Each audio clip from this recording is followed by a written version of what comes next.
This is a Cape Dory 30 cutter rig. So the existing solar arch here holds two 100-watt panels, and even as it is sitting at this height, the wind blade from the wind vane still bumps into them. And so we want a new bigger arch with bigger solar panels, and we'd like to be able to have that wind blade pass under them, or he would have to use a cut down wind blade that's wider. So we want to see how much extra height we need, and it looks like we're going to need at least 10 inches more height to clear that. And this frame is not substantial enough for all the weight of two 200-watt panels, and then we hope to under here put two 100-watt panels that will slide out to deploy when you want the extra charging, but retract when you want to get in and out of a marina slip, or you just don't need them out there and exposed. So we're going to disassemble all this, and then we're going to use PVC tubes to make a mock-up of our new frame and get patterns cut for the solar panels to see how everything will fit together. We need the extra solar capacity since we're also in the process of converting from diesel to electric propulsion, as seen here beginning the installation. We put together this mock-up out of 1.25 inch PVC pipe for how we want it to fit, and we'll use these pieces for measurements and a pattern for the aluminum pipe. To maximize wattage and the restricted space on a 30-foot sailboat with electric propulsion, we chose these Bouge RV solar panels, which are type N bifacial with higher output and more shade tolerant than the standard P-type panels. This one is the 200 watt. We have two of those, and we have two smaller 100 watt panels. On the bottom, they get reflected light to help increase their output.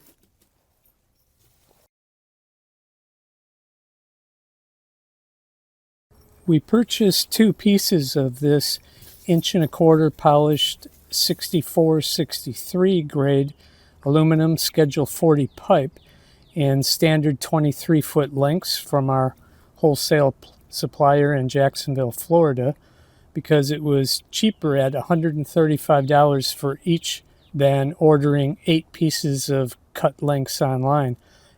Bright polished anodized aluminum pipe is about twice as expensive as 60-61 non-anodized, and if you don't have a local wholesale supplier, then the anodized pipe could be cost prohibitive, which is why most DIY builds choose non-anodized. When you're shopping for your arch, keep in mind that pipe like this Schedule 40 is measured by its nominal ID, while stainless steel tubing is measured by its outside diameter. So this 1.25 inch pipe is actually have an outside diameter of about 1.66 inches.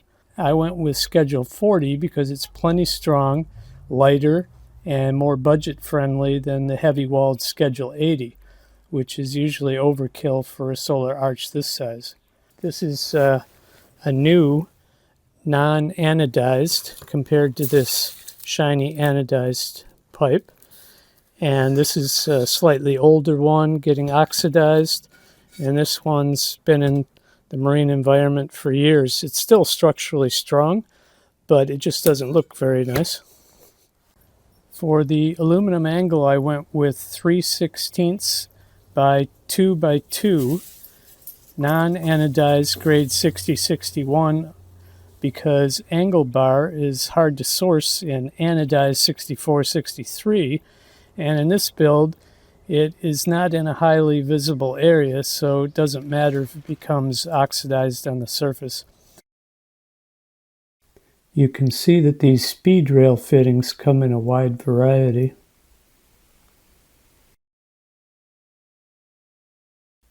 For this arch we used 4 T's, 4 elbows, and 4 bases.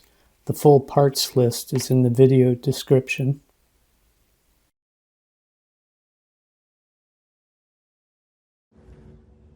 Beginning to dry fit the aluminum pipe.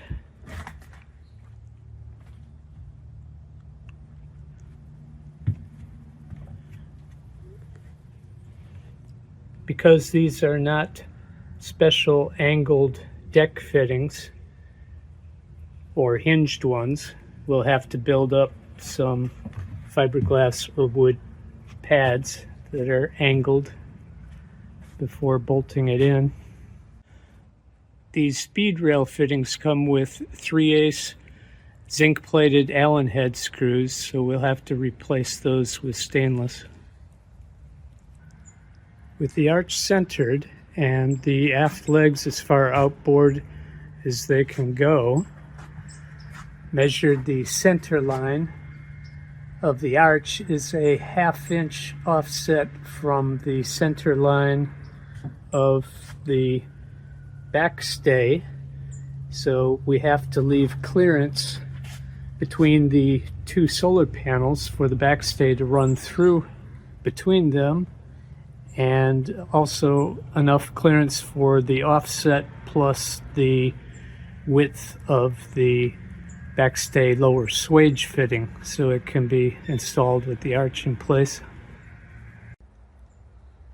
Now have the 100-watt solar panels assembled onto the tracks, and the tracks are attached now to the aluminum angles, and now we know that exact measurement of how it's going to fit on the round pipes of the arch.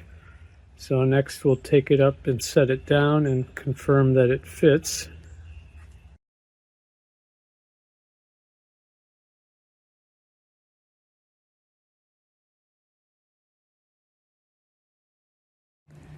I made these fiberglass blocks out of leftover liner, but I could have used G10 board, and that's to spread the load of the solar arch bases, to strengthen them, but also to level the deck. So underneath I've got leveling screws at different heights, and we'll put thickened epoxy in there and then set it down onto the screws, and it will be a perfect fit then to the base.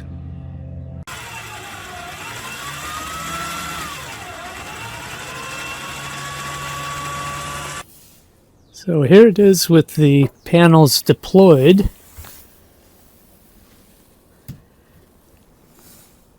Still have to run the wires, and with it retracted,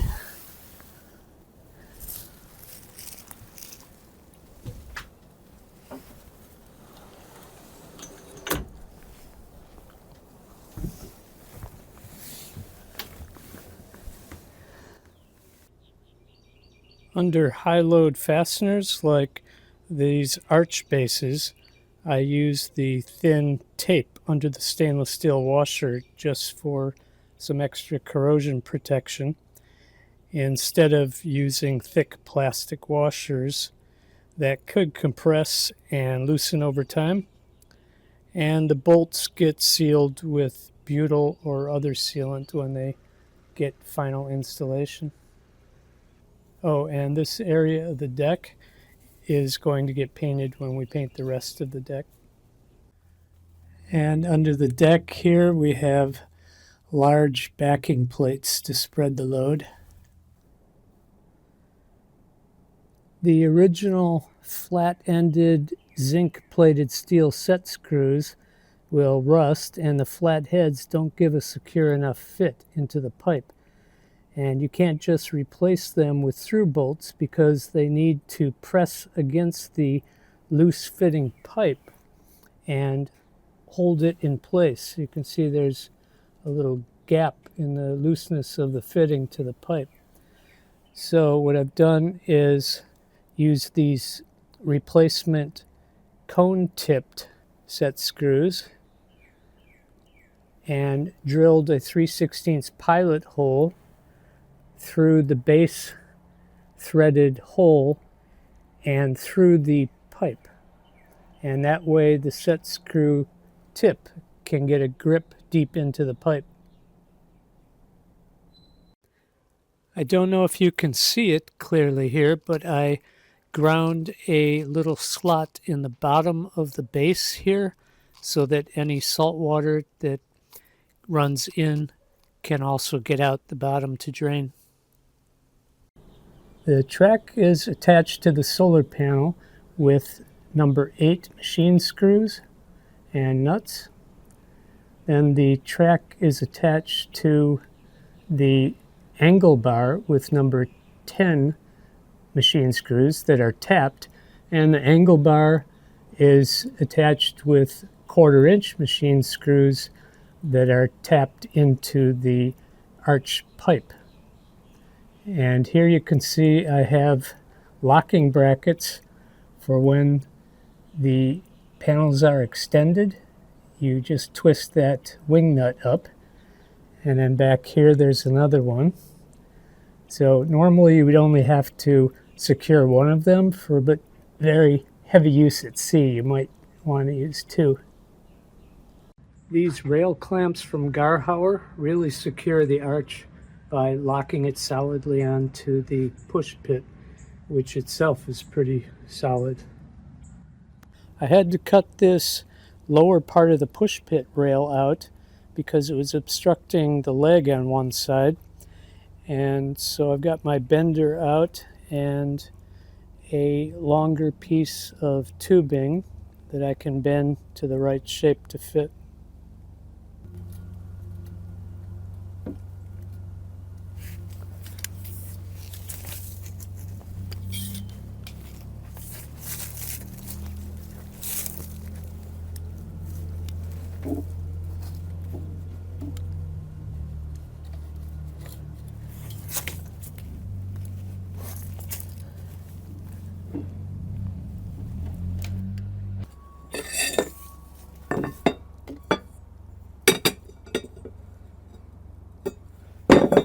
That should do it.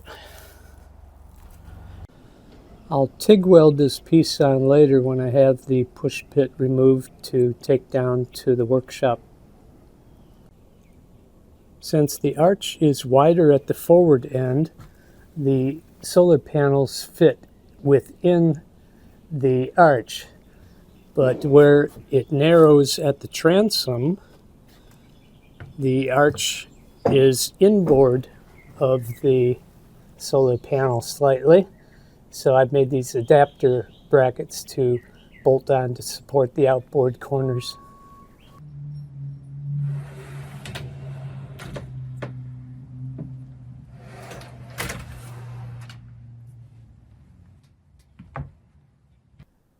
The arch is quite solid as it is. I can only deflect it maybe a 1/2 inch when I pull on it. But if there was some movement, sway in it at sea in rough conditions, I guess somebody later could add another one of these cross braces with 2 more sliding T fittings and bring them down across here on each side. But chances are it's not even going to need it.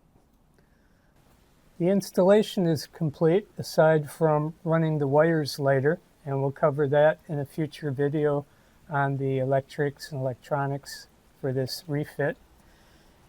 And although I think the design is great and I have no doubt it's going to work good, there's a few reasons why you might not want to build it this way. For one thing, it took a lot of time and effort, labor to get this thing designed and built. Of course, I've done the hard work for you. You just have to build it. You don't have to design it. And the other thing is that if these solar panels, if their dimensions, these lower ones, go out of production and the replacement panels are a different size, then these tracks that we carefully installed here with very close tolerance will not fit the new panels. So in that case, we might be able to modify the space if the panels were smaller. But otherwise, if somebody got stuck with this in the future and they had no replacement panel, if they damaged it, then I guess you could just eliminate these sliding panels and still use the arch with the fixed panels above. What's nice about these thumb screws is you don't have to remove them. You only have to loosen them a couple turns because they're tapped into the plate, and then there's a 1/4-inch hole drilled in the bottom of the pipe. So when you want to retract them, just loosen it a few screws. Then there's another hole over here, and you tighten it to lock it in this position.